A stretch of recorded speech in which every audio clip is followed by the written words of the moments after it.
ഒരു സമൂഹത്തിലേക്ക് കമ്പോളം വളരും. നിങ്ങൾ ഒന്നിച്ചാൽ, ഒന്നിച്ചു നിൽക്കുന്ന നിങ്ങൾ ഒന്നിക്കുമ്പോഴുണ്ടാകുന്ന കലയാണ്. അതാണ് യേശുദേവൻ പറഞ്ഞത്, നിങ്ങൾ രണ്ടുപേർ ചേർന്ന് ദൈവത്തെ പ്രാർത്ഥിക്കുമ്പോൾ നിങ്ങളുടെ ഇടയിൽ ദൈവം ഉണ്ടാവും. നിങ്ങൾ ഒറ്റയ്ക്കാണ് പ്രാർത്ഥിക്കുന്നതെങ്കിൽ ആ പ്രാർത്ഥനയിൽ സ്വാർത്ഥതയേ ഉണ്ടാവും. ഇന്ന് ലോകം ഭിന്നിപ്പിച്ച് കമ്പോളത്തിലേക്ക് മനുഷ്യനെ എത്തിക്കുന്ന ലോകമാണ്. അതുകൊണ്ട് തന്നെ ഇന്ന് നമ്മുടെ സമൂഹത്തിൽ നടക്കുന്ന ഏറ്റവും വലിയ വ്യവസായം എന്ന് പറയുന്നത് വിവാഹമാണ്. വിവാഹത്തിനാണ് സ്വർണ്ണക്കട സജീവമാവുന്നത്, തുണിക്കട സജീവമാവുന്നത്, പൂക്കട സജീവമാവുന്നത്, പന്തൽ കെട്ടുന്നത് സജീവമാകുന്നത്, മറ്റാർഭാടങ്ങളെല്ലാം സജീവമാകുന്നത്. അതുകൊണ്ട് വിവാഹം കൂടുതൽ കൂടുതൽ നടക്കണമെന്ന് കമ്പോളം ആഗ്രഹിക്കുന്നുണ്ട്. വിവാഹം കൂടുതൽ കൂടുതൽ നടക്കണമെങ്കിൽ ഒരു മനുഷ്യന് ഒന്നിലധികം വിവാഹം കഴിയും. അതുകൊണ്ടാണ് ഇപ്പോഴൊരു മാട്രിമോണിയൽ സൈറ്റുണ്ട്. അത് വിവാഹം കഴിച്ച് ഒഴിഞ്ഞവരെ കഴിപ്പിക്കുന്ന വിവാഹ സൈറ്റാണ്. അതായത് കമ്പോളം വളരാൻ ഒരാൾ ഒരു വിവാഹം കഴിച്ചാൽ പോരാ, അവർ ഒഴിഞ്ഞിട്ട് പിന്നെ വിവാഹം കഴിക്കണം. അപ്പോൾ കൂടുതൽ തുണി ചിലവാകും, കൂടുതൽ സ്വർണം ചിലവാകും, കൂടുതൽ പന്തലുണ്ടാവും, കൂടുതൽ പലതും ഉണ്ടാവും. അപ്പോൾ ഭിന്നിപ്പിക്കുക എന്നത് ഒരു കമ്പോള സംസ്കാരത്തിൻ്റെ ഭാഗമാണ്. ഭിന്നിപ്പിക്കുമ്പോൾ ഇല്ലാതാകുന്നത് ശരിയായ കലയാണ്. ഉള്ള കലയെ അവർ കച്ചവടവൽക്കരിക്കും. അതിലെല്ലാ കലയും പെടും. എല്ലാ കലാകാരന്മാരെയും അവർ വിലയ്ക്ക് മേടിക്കും. എല്ലാ കലാകാരന്മാർക്കും അവർ വില നിശ്ചയിക്കും. അതായത് കല ജനങ്ങൾക്ക് വേണ്ടി എന്നത് കല കോർപ്പറേറ്റിന് വേണ്ടിയാവും, മുതലാളിത്തത്തിന് വേണ്ടിയാവും, കമ്പോളത്തിന് വേണ്ടിയാവും. അങ്ങനെ കമ്പോളത്തിന് വേണ്ടിയായ ഒരു കലയുടെ കമ്പിൽ അവർ കെട്ടിയ കൊടിയാണ് ഇന്ന് എല്ലാ ജനകീയ കലയുടെയും കൊടിയായിരിക്കുന്നത്. അവർക്ക് ആവശ്യമുള്ളപ്പോഴേ ഇത് കെട്ടു, മിക്കവാറും അവർ അഴിച്ചു വയ്ക്കും. ഇവിടെയാണ് ശ്രീനാരായണ ഗുരുദേവന്റെ പ്രസക്തി നമ്മൾ ആലോചിക്കുന്നത്. തീർച്ചയായിട്ടും ഇത്രയും കഥാപ്രസംഗരെ ഒരുമിച്ച് കാണുമ്പോൾ എനിക്ക് ഭയങ്കര സന്തോഷമാണ്. കാരണം എന്താണെന്ന് വെച്ചാൽ ഇവരെല്ലാം കൂടെ ചേർന്ന് ഒരുമിച്ച് ആലോചിക്കണം. ഭിന്നിച്ചാലോചിച്ചാൽ ഒരിക്കലും ഉണ്ടാവില്ല. ഒരുമിച്ച് ആലോചിച്ചാൽ കഥാപ്രസംഗം തിരിച്ചു വരും, നാടകവും തിരിച്ചു വരും, നൃത്തവും തിരിച്ചു വരും, എല്ലാ ജനകീയ കലകളും തിരിച്ചു വരും. ഒന്നിച്ചാലോചിച്ചാലേ തിരിച്ചു വരും. പക്ഷെ ഒന്നിച്ചാലോചിക്കാൻ കമ്പോളം സമ്മതിക്കില്ല. അതുകൊണ്ട് നമുക്കെല്ലാവർക്കും കൂടെ ഇതിനു വേണ്ടി ഒരുമിച്ച് ആലോചിക്കാൻ പറ്റുമോ എന്ന് എനിക്കിപ്പോൾ പറയാൻ പറ്റില്ല. പക്ഷെ ഒരുമിച്ച് ആലോചിച്ചാൽ ഏത് കലയും തിരിച്ചു വരും. ഒരുമിച്ച് ആലോചിച്ചാൽ ജനങ്ങളെ കൊണ്ട് ആ ആഗ്രഹം ഏറ്റെടുപ്പിക്കാൻ കഴിയും. ഏറ്റെടുത്താൽ തിരിച്ചു വരും. ഗുരുദേവൻ കേരളത്തിൽ ചെയ്തതെന്താ? ഗുരുദേവൻ കേരളത്തിൽ ചെയ്തത് ഭിന്നിച്ചു നിന്ന ഒരു സമൂഹത്തെ, ആ ഭിന്നിച്ചു നിൽക്കാനുള്ള ഒരു കാരണം ഭയമായിരുന്നു. ആ ഭയത്തിൻ്റെ മുഖ്യ ഹേതുവായി നിന്നത് ദൈവമായിരുന്നു. എല്ലാ കാലത്തും ദൈവം ഭയത്തിൻ്റെയും സ്നേഹത്തിൻ്റെയും രൂപമായി മാറും. ദൈവത്തെ രണ്ടാക്കിയും നിങ്ങൾക്ക് മാറ്റാം. ദൈവത്തെ ഭയപ്പെടുത്തുന്ന ദൈവമാക്കി മാറ്റാം. കേരളത്തിലെ മഹാഭൂരിപക്ഷം മനുഷ്യന് ദൈവം ഭയപ്പെടുത്തുന്ന, അകലമുള്ള, കണ്ടുകൂടാത്ത, മനുഷ്യന് അപ്രാപ്യമായ ഒന്നായിരുന്നു. ഗുരുദേവൻ ചെയ്ത ഒറ്റ കാര്യമാണ്, ആ ദൈവത്തെ സ്നേഹത്തിൻ്റെ ദൈവമാക്കി. ആ ദൈവത്തെ സ്നേഹത്തിൻ്റെ ദൈവമാക്കി മനുഷ്യന് കൊടുത്തു. അപ്പം മനുഷ്യൻ ഭയമില്ലാതെ മനുഷ്യനാകുന്ന നേരത്ത് മനുഷ്യൻ ഒന്നിക്കും. കേരളത്തിലെ മനുഷ്യൻ ഒരുമിച്ചു. പതുക്കെ പതുക്കെയാണ്, ഇത് ഒരു ദിവസം കൊണ്ട് ഗുരുദേവനും കഴിഞ്ഞതല്ല. പക്ഷെ ഗുരുദേവന്, അദ്ദേഹം ഗുരുദേവനായതുകൊണ്ട് അദ്ദേഹത്തിന് എത്രത്തോളമാണ് മനുഷ്യരും തമ്മിലുള്ള അകലമെന്ന് അതിൻ്റെ അടിസ്ഥാന കാരണം ലോകത്തെവിടെയും എല്ലാ ഗുരുക്കന്മാരും പറഞ്ഞത്, നമുക്ക് ഭയം ഉണ്ടാകാനുള്ള അടിസ്ഥാന കാരണം ഒന്നേ ഉള്ളൂ, അത് അറിവില്ലായ്മയാണ്. അറിവില്ലായ്മ കൊണ്ടുള്ള അകലമാണ് മനുഷ്യനും തമ്മിലുള്ള അകലം. ഗുരുദേവൻ അതുകൊണ്ടാണ് വിദ്യ കൊണ്ട് പ്രബുദ്ധരാവാൻ, പ്രബുദ്ധരാവുക എന്ന് പറയുന്നതും സ്വതന്ത്രരാവുക എന്ന് പറയുന്നതും ഗുരുദേവൻ പ്രബുദ്ധരാവാനാണോ പറഞ്ഞത്, സ്വതന്ത്രരാവാനാണോ പറഞ്ഞത് തർക്കിക്കുന്നുണ്ട്. ഇത് രണ്ടും ഒന്നാണ്. നിങ്ങൾ പ്രബുദ്ധരാകുമ്പോൾ നിങ്ങൾ സ്വതന്ത്രരാകും, അല്ലെങ്കിൽ നിങ്ങൾ സ്വതന്ത്രരാകുമ്പോൾ നിങ്ങൾ പ്രബുദ്ധരാകും. അതിന് വേണ്ടത് അറിവാണ്. വെറും അറിവല്ല, ആ അറിവിനെയാണ് വിദ്യ എന്ന് പറയുന്നത്. ആ വിദ്യ സാധാരണ ജനങ്ങൾക്ക് കൊടുക്കണം. സാധാരണ ജനങ്ങൾക്ക് വിദ്യ കൊടുക്കാൻ വേണ്ടി ഉപയോഗിക്കപ്പെടുന്നത് ജനകീയ കലയാണ്, വെറും കലയല്ല. കല എന്ന് പറയുന്നത് ഒരു ഘട്ടത്തിൽ, ഇപ്പോഴും ഏതാണ്ട് അതേ ഘട്ടത്തിലെത്തി. ഇപ്പൊ കല കോർപ്പറേറ്റുകളുടെ തടവറയിലാണ്. അന്ന് കല ഒരുപാട് അധികാരമുള്ള സവർണരുടെയും പ്രഭുക്കന്മാരുടെയും രാജാക്കന്മാരുടെയും തടവറയിലായി. ആ കലയെ ജനങ്ങളിലെത്തിക്കണം. ജനങ്ങളിലെത്തിക്കുന്നത് എന്തിനാന്ന് വെച്ചാൽ ജനങ്ങളുടെ ഉള്ളിലെ ഭയം മാറ്റാണ്. ജനം അവർ തമ്മിലുള്ള അകലം കുറയ്ക്കാനാണ്. അത് ഗുരുദേവൻ ചെയ്തത് എത്ര മനോഹരമായിട്ടാണെന്ന് നിങ്ങൾ ആലോചിക്കണം. ഗുരുദേവൻ ഒരു വിപ്ലവകാരിയാണോ എന്ന് ചോദിച്ചാൽ വിപ്ലവകാരി അല്ല. പക്ഷേ വിപ്ലവകാരികളെ എല്ലാം സൃഷ്ടിച്ച കേരളത്തിൽ ഒരൊറ്റ പ്രസവമുറിയേ ഉള്ളൂ, അത് ഗുരുദേവ ദർശനങ്ങളാണ്. അപ്പം ഒരു വിപ്ലവകാരി അല്ല ഗുരുദേവൻ, പക്ഷെ വിപ്ലവകാരിയെ സൃഷ്ടിക്കണമെങ്കിൽ ഒരു ഗുരു വേണം. വിപ്ലവകാരിയെ മാത്രമല്ല, ശാസ്ത്രജ്ഞന്മാരെ സൃഷ്ടിക്കണമെങ്കിലും, കവികളെ സൃഷ്ടിക്കണമെങ്കിലും, കലാകാരന്മാരെ സൃഷ്ടിക്കണമെങ്കിലും, എഴുത്തുകാരെ സൃഷ്ടിക്കണമെങ്കിലും ഒരു പ്രസവമുറി വേണം. ഇതിൻ്റെ എല്ലാം അമ്മ ഒന്നാണ്, അത് ശരിയായ അറിവാണ്. ആ ശരിയായ അറിവ് കൊടുക്കാൻ ഗുരുദേവൻ കേരളത്തിലെ മനുഷ്യരുടെ ഉള്ളിൽ ബോധപൂർവമായി ഒരു ദാഹമുണ്ടാക്കി. ദാഹമില്ലെങ്കിൽ നിങ്ങൾക്ക് വെള്ളം കുടിക്കാൻ തോന്നുകയില്ല. അറിവിൻ്റെ വെള്ളമാണ് കുടിക്കുന്നതെങ്കിലും അത് നേടാനുള്ള ഒരു ദാഹം ഉണ്ടാവണം. ആ ദാഹമുണ്ടാക്കിയ ആളാണ് ഗുരുദേവൻ. അതൊരു അത്ഭുതകരമായ കാര്യമാണ്. അങ്ങനെ അറിവ് വേണ്ട, ഇതെല്ലാം വിധിയാണെന്ന് കരുതി, എല്ലാം തന്നിൽ നിക്ഷേപിക്കപ്പെട്ടതാണെന്നും പുറത്താക്കാൻ പറ്റാത്തതാണെന്നും ഇത് തന്നിൽ തന്നെ ചേർന്ന തൻ്റെ ഉള്ളിലും തൊലിയിലും ശരീരത്തിലും ഉള്ളതാണെന്ന് കരുതി ജീവിക്കുന്ന ഒരു ജനതയ്ക്ക് മാറാൻ പറ്റില്ല. മാറണമെന്ന് തോന്നലുണ്ടാവണമെങ്കിൽ ഒരു ഉണർവിന് വേണ്ട ബോധം ഉണ്ടാവണം. ഗുരുദേവൻ അതാണ് ഉണ്ടാക്കിയത്.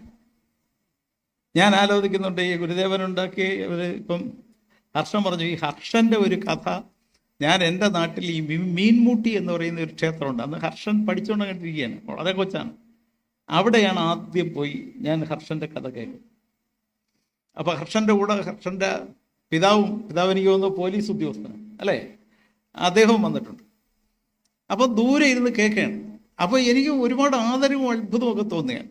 ഈ സാംബശിവന്റെ കേരളത്തിലെ പ്രത്യേകത എന്താ? ഇവിടെ സ്വാമി കഥാപ്രസംഗത്തിൻ്റെ ഒരു ചരിത്രം പറഞ്ഞു. സാംബശിവന്റെ പ്രത്യേകത, ആളുകൾക്ക് ഏറ്റവും അടുത്ത് കണ്ട കലാകാരൻ. ഒരുപക്ഷെ കേരളത്തിൽ ഒരു കലാകാരൻ എന്ന നിലയിൽ ഏറ്റവും കൂടുതൽ മനുഷ്യരോട് തന്നെ തൻ്റെ വാക്കുകളിലൂടെ അടുപ്പിച്ച് തന്നെ അവരിൽ പിടിപ്പിച്ച ആൾ സാംബശിവനാണ്. അത്രയധികം ആർക്കും പറ്റിയിട്ടില്ലത്. ആ സാംബശിവന്റെ പ്രത്യേകത, ഈ കടാമംഗലം പക്ഷെ ഒരു ദിവസം ഒരു കഥയെ പറയും. സാംബശിവൻ അങ്ങനെയല്ല, വേണ്ടി വന്നാൽ 3ഉം 4ഉം ഒക്കെ പറയും. വെളുത്തിട്ടും കഥ പറയും. ആളുകൾ ഇങ്ങനെ കാത്തിരുന്നു. പക്ഷേ ആളുകളെല്ലാം ഇഷ്ടത്തോടെ വിളിച്ചത്, എൻ്റെ നാട്ടിലെ സാധാരണ മനുഷ്യർ എന്ന് പറഞ്ഞാൽ വളരെ സാധാരണ മനുഷ്യർ, ദളിതരായ മനുഷ്യർ, കറുത്തവരായ മനുഷ്യർ, പട്ടിണിക്കാരായ മനുഷ്യർ, അവരിൽ ഒരാളായിട്ടാണ് സാമ്പനെ കാണുന്നത്. അവർ പറയുന്നത്, വീട്ടിലൊക്കെ വന്ന് പറയും, കുഞ്ഞേ ഇന്നലെ സാമ്പൻ വന്നോടാ. ഒരു 10 കിലോമീറ്റർ അപ്പുറത്ത് നടന്നു പോയിട്ടാണ് സാമ്പനെ കാണുന്നത്. കാരണം സാമ്പൻ അവരുടെ ആളാണ്. അങ്ങനെ ഒരു കലാകാരന് മാറാൻ കഴിയുമ്പോഴാണ് ആ കലാകാരൻ ജനകീയ കലാകാരനാകും. അന്ന് അതുപോലെ മനുഷ്യൻ കണ്ട ഒരു സിനിമാ നടൻ ഈ പ്രേം നസീറായിരുന്നു. പ്രേം നസീർ എവിടെയെങ്കിലും വന്നാൽ വെള്ളിത്തിരയിലാണ് കാണുന്നതെങ്കിലും പ്രേം നസീർ അവരുടെ ആളാണ്, ജനങ്ങളുടെ ആളാവണം. പക്ഷേ പുതിയ കാലത്ത് വലിയൊരു പ്രത്യേകത, കലാകാരന്മാരെ ജനങ്ങളുടെ ആളാക്കാൻ കോർപ്പറേറ്റുകൾ സമ്മതിക്കില്ല. അവരൊരു വിഗ്രഹമാക്കി മാറ്റിക്കളെ. എന്നിട്ട് ഇപ്പം അതല്ലേ പറയുന്നത്, ഈ അല്ലു അർജുൻ്റെ പേരിൽ ഇപ്പോഴും നടക്കുകയാണ്. അയാൾ സിനിമ കാണാൻ പോയി ഒരാൾ ഞെരുങ്ങിച്ചത്തു. അതിൻ്റെ പേരിലുള്ള തർക്കവും വഴക്കും ബന്ധും ആടിപിടിയും സംഘർഷവും ഒക്കെ നടക്കുകയാണ്. അപ്പം ഇങ്ങനെയുള്ള ഒരു ഘട്ടത്തിൽ ശ്രീനാരായണ ഗുരു കേരളത്തിലെ മനുഷ്യനെ ഉണർത്തിയതിൻ്റെ സത്യത്തിൽ കൾനാട്ട് കർമ്മം നടന്നത് അരുവിപ്പുറത്താണ്. അരുവിപ്പുറത്ത് 1888 ശിവരാത്രി ദിവസം ശ്രീനാരായണ ഗുരു ഒരു കല്ലെടുത്ത് വെച്ച് ഇത് ശിവനെന്നും ആ ശിവൻ നിങ്ങൾക്കുള്ളതാണ്. അതുകൊണ്ടാണ് ശ്രീനാരായണ ഗുരുവും ശിവനും തമ്മിലൊരു ബന്ധമുണ്ട്. അതിൻ്റെ പ്രത്യേകത ആര്യപൂർവ ദേവനാണ് ശിവൻ. ഒരുപാട് ദൈവങ്ങൾ ആര്യ ദൈവങ്ങളാണ്. ആര്യൻ വരുന്നതിന് മുമ്പ് സിന്ധു നാഗരികത കാലത്ത് ഇന്ത്യയിൽ നിന്ന ദൈവമാണ് ശിവൻ. അതിനെ ആദി ശിവൻ എന്നാണ് വിളിച്ചത്. ഞാൻ കഥാപ്രസംഗത്തിൻ്റെ ഒരു വിഷയമല്ലാത്തതുകൊണ്ട് അതിനെക്കുറിച്ച് പറഞ്ഞു പോവുകയല്ല, അതെല്ലാം പഠിക്കണം. എന്തുകൊണ്ട് ശ്രീനാരായണ ഗുരു ശിവനെയും ശിവപത്നിയെയും ശിവമക്കളെയും ശിവനുമായി ബന്ധമുള്ളവരെയും തന്നെ പ്രതിഷ്ഠിച്ചു? അത് കഴിഞ്ഞ് വളർന്ന് അദ്ദേഹം പ്രതിഷ്ഠിച്ചത് ദീപവും കണ്ണാടിയും ഒക്കെയാണ് പ്രതിഷ്ഠിച്ചത്. അപ്പൊ ശ്രീനാരായണ ഗുരു ഈ അരുവിപ്പുറം പ്രതിഷ്ഠ നടന്നപ്പോൾ കേരളത്തിൽ ഒരു ഉണർവുണ്ടായി. ആ ഉണർവുണ്ടായ സമയത്താണ്, അതിനു മുമ്പ് കുമാരനാശാനും ശ്രീനാരായണ ഗുരുവും തമ്മിൽ കണ്ടിട്ടുണ്ട്. പക്ഷെ ഈ അരുവിപ്പുറം കഴിഞ്ഞതിന് ശേഷമാണ് 91 കുമാരനാശാൻ പോയി ഗുരുവിനോടൊപ്പം ചേരാൻ കാണുന്നത്.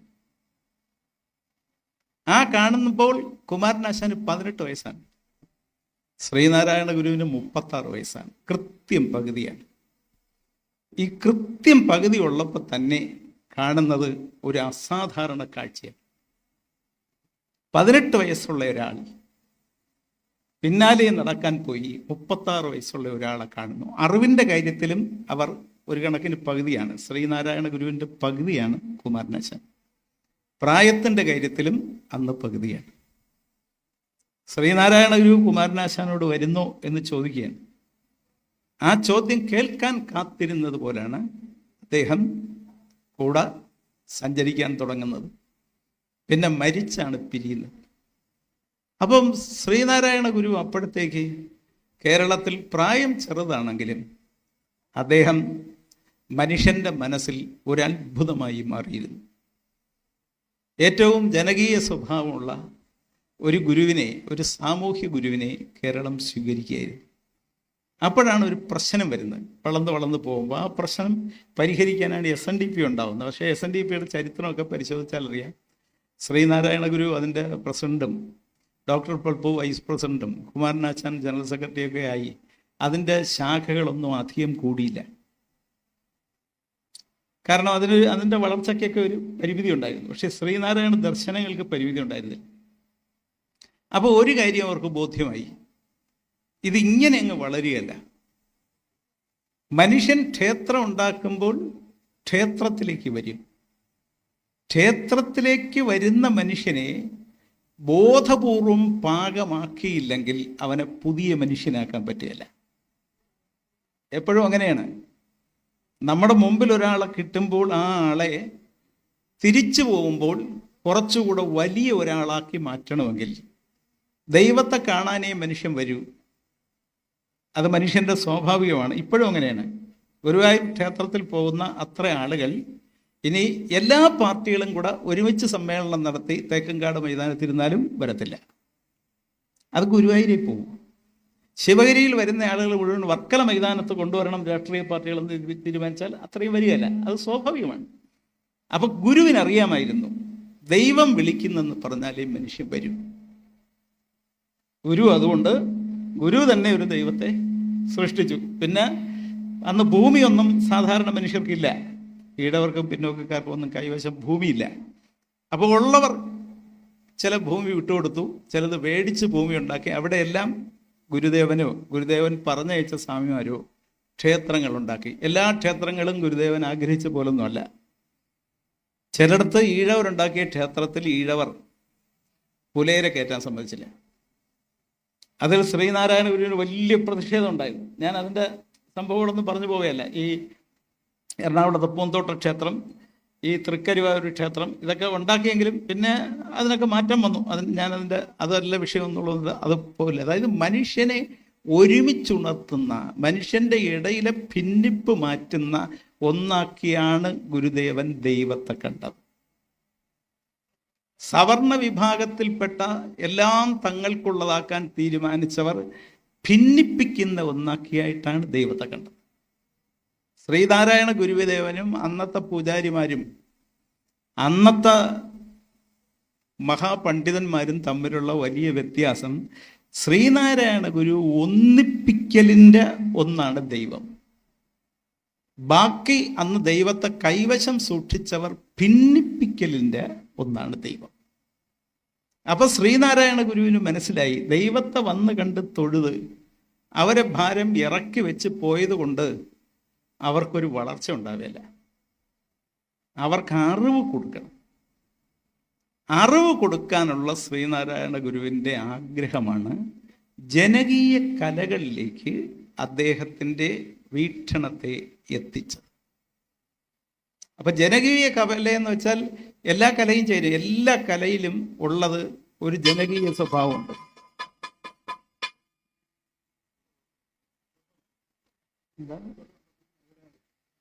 എല്ലാ കലയിലും ഒരു ജനകീയ സ്വഭാവമുണ്ട്. പക്ഷെ ആ ജനകീയ സ്വഭാവം ജനങ്ങളിൽ എത്തിച്ചേരണമെങ്കിൽ ഈ കലകളും തമ്മിൽ ജനങ്ങൾക്ക് വേണ്ടി യോജിക്കണം. ഇപ്പൊ കേരളത്തിലെ ആ കാലത്ത്, പ്രത്യേകിച്ച് തിരുവിതാംകൂറിൽ, ഇപ്പൊ കഥാപ്രസംഗം എന്തുകൊണ്ട് മലബാറിനേക്കാൾ കൂടുതൽ തിരുവിതാംകൂറിലും കൊച്ചിയിലും ഉണ്ടായി എന്ന് ചോദിച്ചാൽ ഒറ്റ കാരണമേ ഉള്ളൂ. ഇവിടെ ഉറങ്ങുന്ന മനുഷ്യരുടെ ഒരു ഉണർവിൻ്റെ ബോധം മലബാറിൽ കുറച്ചുകൂടെ കഴിഞ്ഞാണ് വന്നത്. ഈ തിരുവിതാംകൂർ ഭരിച്ചിരുന്നത് സാമന്ത രാജാവാണ്, ബ്രിട്ടീഷുകാർ നേരിട്ടല്ല. മലബാറുകാർ മദ്രാസിൻ്റെ ഭാഗമായി ബ്രിട്ടീഷ് നേരിട്ട് ഭരിച്ചിടമാണ്. അപ്പം ഇവിടെ ശ്രീനാരായണ ഗുരു വന്ന് ആ ഉണർവ് കൂടുതലുണ്ടായപ്പോൾ ഇവിടെ ആ ജനകീയ കല, പുതിയൊരു ജനകീയ കല വേണം. പുതിയൊരു ജനകീയ കല എന്ന് വെച്ചാൽ പഴയതിൻ്റെ ചേരുവയായിരിക്കും ഏത് പുതിയ കലയും. അപ്പോൾ ഇവിടെ വില്ലടിച്ചാൻ പാട്ടുണ്ട്. അത് സാധാരണ മനുഷ്യൻ്റെ മുമ്പിൽ ഒരുങ്ങിയിരുന്ന് ഒരു വില്ലൊക്കെ അടിച്ച് ഒരുപാട് പേർ പാടി ഒരു കഥ പറയുന്ന ചാക്യാർ കൂത്തുണ്ട്. ചാക്യാർ കൂത്ത് സമൂഹത്തിൻ്റെ പ്രശ്നങ്ങളെ ഏതെങ്കിലും ഒരു പുരാണമോ ഇതിഹാസവുമായി ബന്ധപ്പെട്ട് പറയുന്ന വിമർശനാത്മകമായ ഒരു സാമൂഹ്യ അർച്ചനയാണ്. സത്യത്തിൽ ഇത് കൂട്ടിയോജിപ്പിക്കപ്പെടുകയാണ് ചെയ്തത്. ഈ കഥാപ്രസംഗത്തിൻ്റെ ഒരു പ്രത്യേകത, ജനങ്ങളോട് ഏറ്റവും അടുത്ത് നിന്നൊരാൾ ഒരുങ്ങാതെ, ഏതെങ്കിലും തരത്തിലുള്ള ആർഭാട വേഷങ്ങളില്ലാതെ, ജനങ്ങളുടെ തൊട്ടു മുമ്പിൽ നിന്ന് ജനങ്ങളിൽ ഒരാളായി ജനങ്ങൾക്കറിയാവുന്നതും ജനങ്ങളുടെ ഉള്ളിലുള്ളതും ജനങ്ങളോട് പറയുന്നതാണ് കഥാപ്രസംഗം. സത്യത്തിൽ അങ്ങനെ ഒരു കല ആദ്യമായി ഉണ്ടാവുന്ന ഇവിടെ. അതിലാണ് ഗുരുവിൻ്റെ പ്രത്യേകത വരുന്നത്. ഗുരു ദൈവത്തെയും കൊണ്ടുവന്ന് നിർത്തിയത് മനുഷ്യരിൽ ഒരാളായിട്ടാണ്. ആ മനുഷ്യരിൽ ഒരാളായി നിർത്തിയിരിക്കുന്ന ഒന്ന്, മനുഷ്യർ വന്നു ചേരുമ്പോൾ മനുഷ്യരോട് മനുഷ്യനായി അവർക്കിടയിൽ നിന്ന് പറയണം. അതിന് ചാക്യാർ കൂത്തിൻ്റെയും വില്ലടിച്ചാൻ പാട്ടിൻ്റെയും കേരളത്തിൽ നിലനിന്ന സംഗീതത്തിൻ്റെയും താളത്തിൻ്റെയും പ്രകൃതിപക്ഷമായ എല്ലാത്തിൻ്റെയും ഒരു ഒന്നിക്കലുണ്ടാവണം. അത് അദ്ദേഹം ഉണ്ടാക്കി. അതിനാണ് ഇവിടെ സ്വാമിജി പറഞ്ഞ പോലെ നീലകണ്ഠൻ എന്ന പേരിൽ തമിഴ്നാട്ടിൽ അന്ന് EV രാമസ്വാമി നായ്ക്കർ ഇങ്ങനെയല്ലെങ്കിലും വളർന്നു വന്ന ജനതയോട് പറയാൻ ചില കലാരൂപങ്ങളുണ്ടാക്കി. അതാണ് ഈ നീലകണ്ഠൻ കണ്ടത്. അദ്ദേഹം അതിന് കേരളത്തിലൊരു സാധ്യതയുണ്ട്. കാരണം കേരളം ഉണർന്നു വരികയാണ്. ഉണർന്നു വരുന്ന ഒരു ജനതയെ കേൾക്കാനിരിക്കൂ. അപ്പോൾ സ്വാഭാവികമായി ഇവിടെ വന്ന് ഗുരുവിനെ വന്ന് കണ്ട്, അപ്പോൾ ഗുരുവിനും തോന്നി ഇതൊരു നല്ല ആശയമാണ്. ദൈവത്തെ കാണാൻ വന്നു കയറുന്ന മനുഷ്യരോട്, അല്ലെങ്കിൽ ഉണർന്നൊത്തുകൂടുന്ന മനുഷ്യരോട് പറയാൻ ഒരു പ്രസംഗം പോരാ, അതിനൊരു കലാരൂപം വേണം. അത് ഒരുപാട് ആർഭാടമുള്ളതാവരുത്, ഒരുക്കമുള്ളതാവരുത്. ജനങ്ങൾക്ക് പെട്ടെന്നത് ഗ്രഹിക്കാനും നിക്ഷേപിക്കാനും കഴിയണം. അങ്ങനെ അദ്ദേഹം ഈ പറഞ്ഞ പോലെ ഒരു പേരും നൽകി, സത്യദേവൻ എന്ന പേരും നൽകി. കുമാരനാശാനെയും പരിചയപ്പെടുത്തി. ഈ അദ്ദേഹം പറഞ്ഞ ഹരികഥയിൽ ഒരുപാട് സംസ്കൃത വാക്കുകളും ദൈവത്തിൻ്റെ സ്വരൂപവും, അതായത് മനുഷ്യന് അപ്രാപ്യമായ അത്ഭുതകരമായ ചിലത്, അത് പോരാ എന്ന് തോന്നി. അങ്ങനെയാണ് ഇവിടെ പറഞ്ഞതുപോലെ ആശാന്റെ മരണശേഷം വടക്ക് പറവൂരിൽ ഡോക്ടർ പൽപ്പുവിൻ്റെ സഹായത്തോടെ, KP കറുപ്പൻ്റെയും സഹായത്തോടെ കഥ പറയുന്നത്. ആ കഥ പറഞ്ഞു തുടങ്ങി വന്നപ്പോഴാണ് കേരളത്തിൻ്റെ രാഷ്ട്രീയത്തിലൊരു മാറ്റം വരികയാണ്.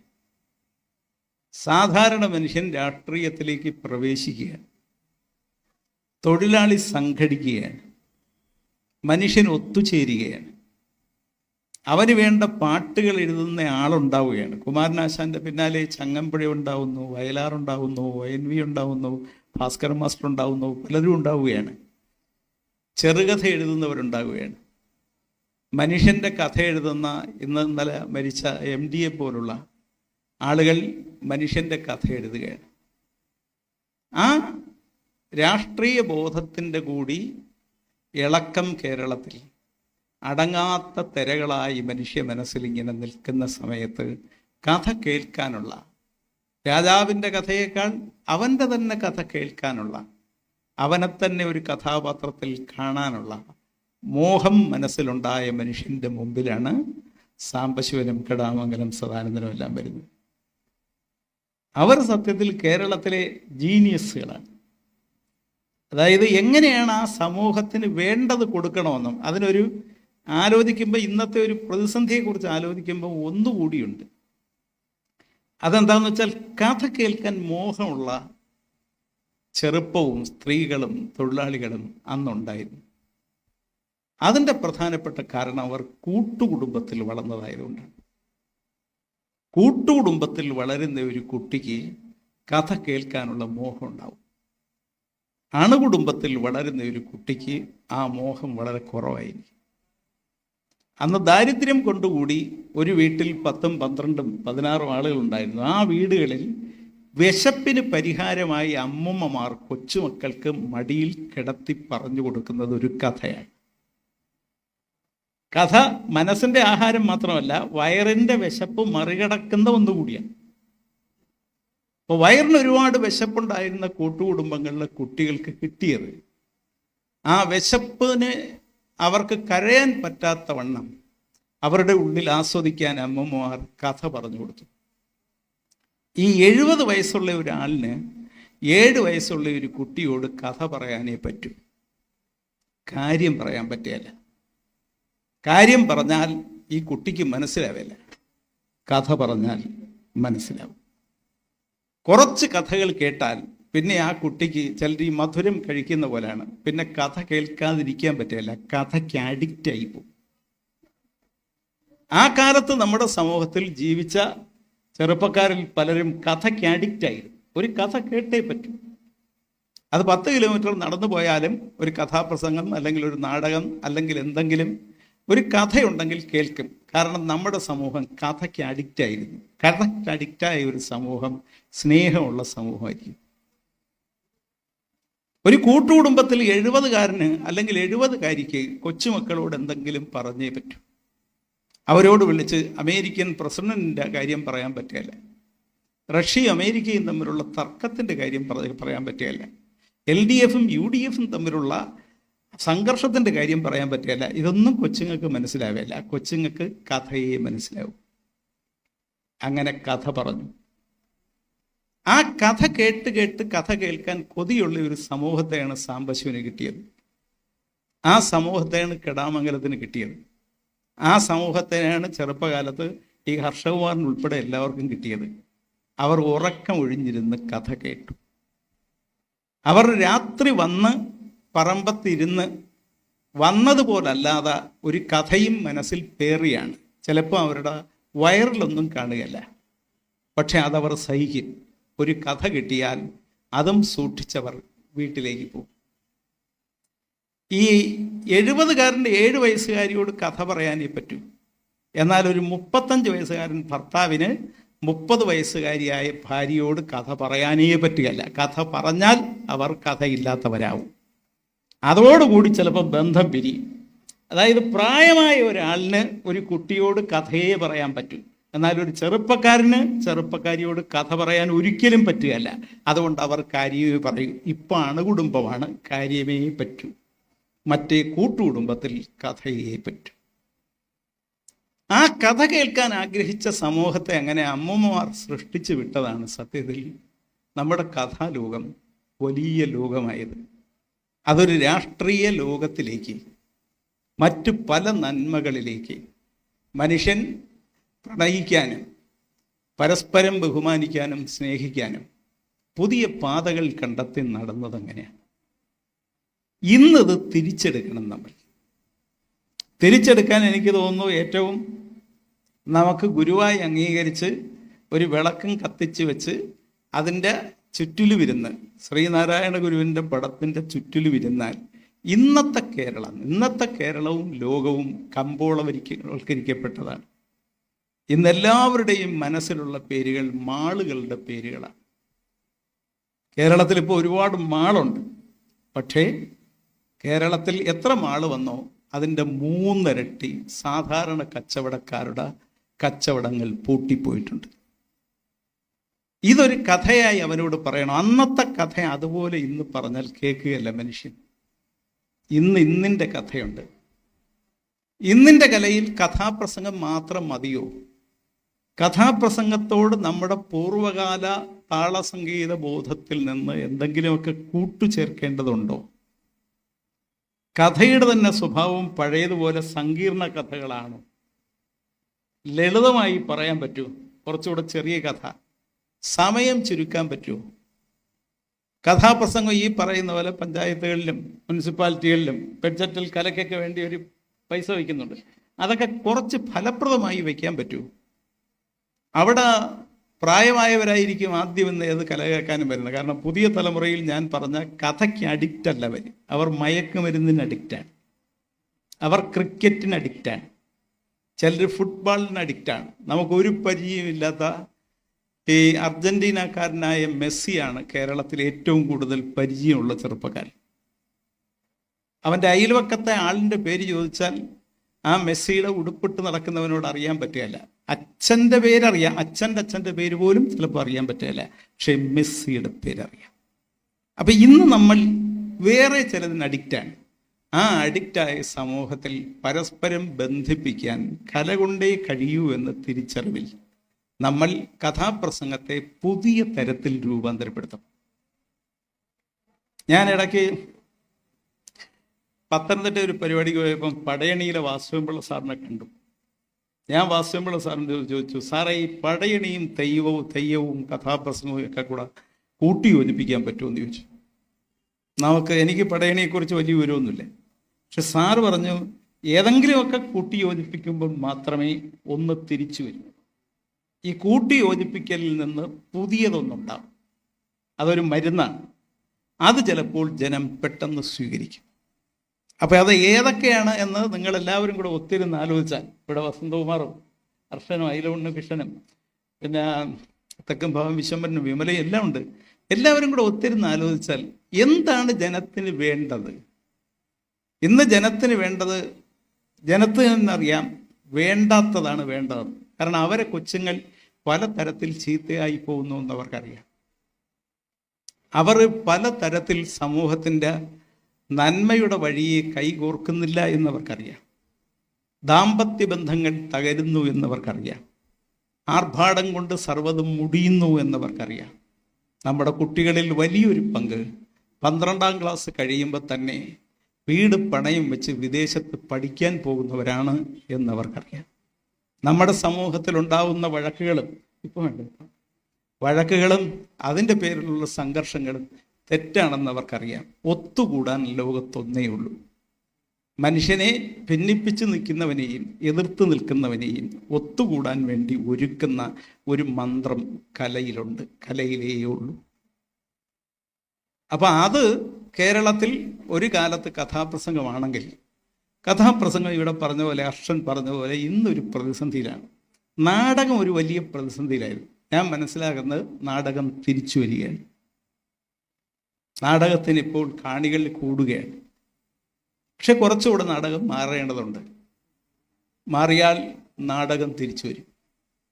കഥാപ്രസംഗവും തിരിച്ചു വന്നേ പറ്റൂ എന്ന്, ഇത് കാണാൻ ആളുണ്ടാവണമെന്ന്, നിങ്ങളുടെ കഥയാണ് പറയുന്നതെന്ന്.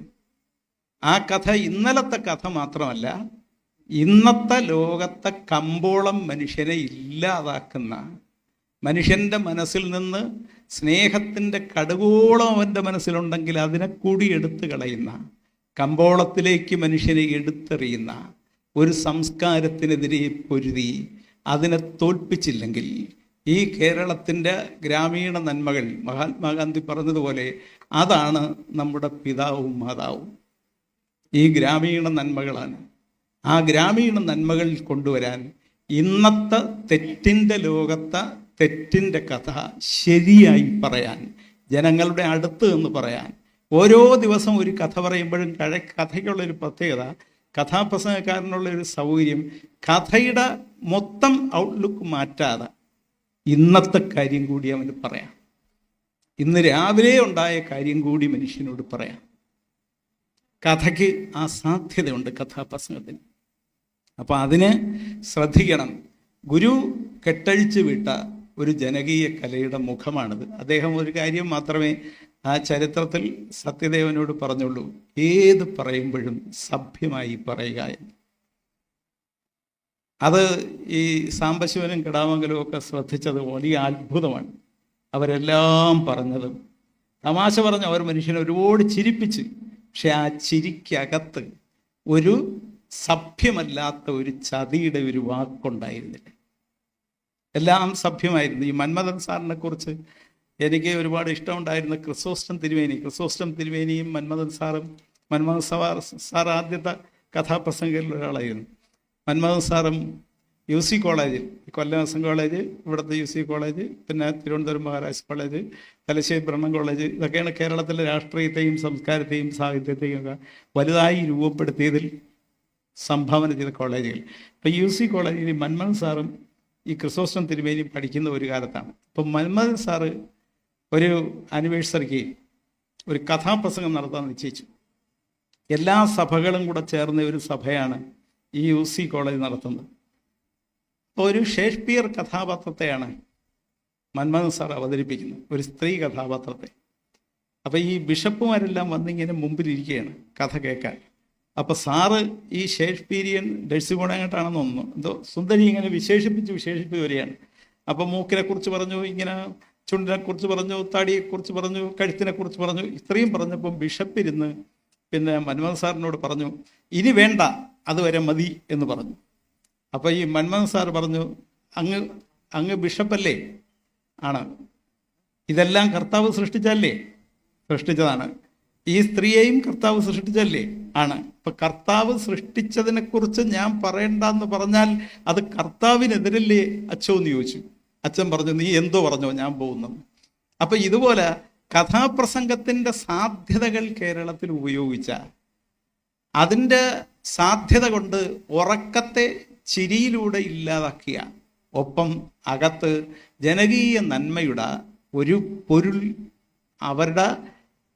അവരിൽ കുടിയിരുത്തിയ, അതവരെ വളർച്ചയ്ക്ക് മരുന്നായി ഉപയോഗിച്ച, മനുഷ്യനും തമ്മിലുള്ള ഹൃദയബന്ധത്തെ സ്വാംശീകരിച്ച് അത് എടുത്തു കളയാൻ പറ്റാത്തവണ്ണം മനുഷ്യത്വത്തിൻ്റെ ഒരു ബിന്ദുവിൽ ക്രോഡീകരിച്ച് നിക്ഷേപിച്ച ഒരു കലയുടെ ജനകീയത പേരാണ് കഥാപ്രസംഗം.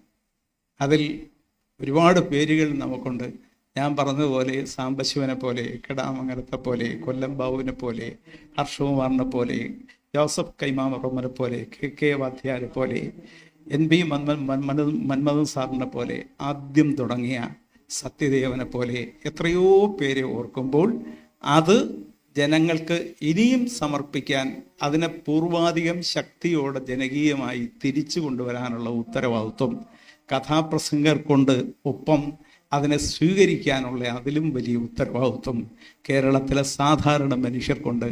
അതിൻ്റെ ഒരു നേതൃത്വം ശിവഗിരിയിൽ ശ്രീനാരായണ ഗുരുവിൻ്റെ അനുഗ്രഹത്തോടെ തുടങ്ങിയ ഈ പ്രസ്ഥാനത്തിന് വീണ്ടും നേതൃത്വം നൽകാൻ ശിവഗിരിയുടെ പുതിയ നേതൃത്വത്തിന് കഴിയട്ടെ എന്ന ആഗ്രഹം ഒരു അഭ്യർത്ഥനയായി സമർപ്പിച്ച് നിങ്ങളുടെ എല്ലാ അനുവാദത്തോടെ ഇതിൻ്റെ ഉദ്ഘാടനം നിർവഹിച്ചതായി അറിയിച്ച് ഞാൻ അവസാനിപ്പിക്കുന്നു.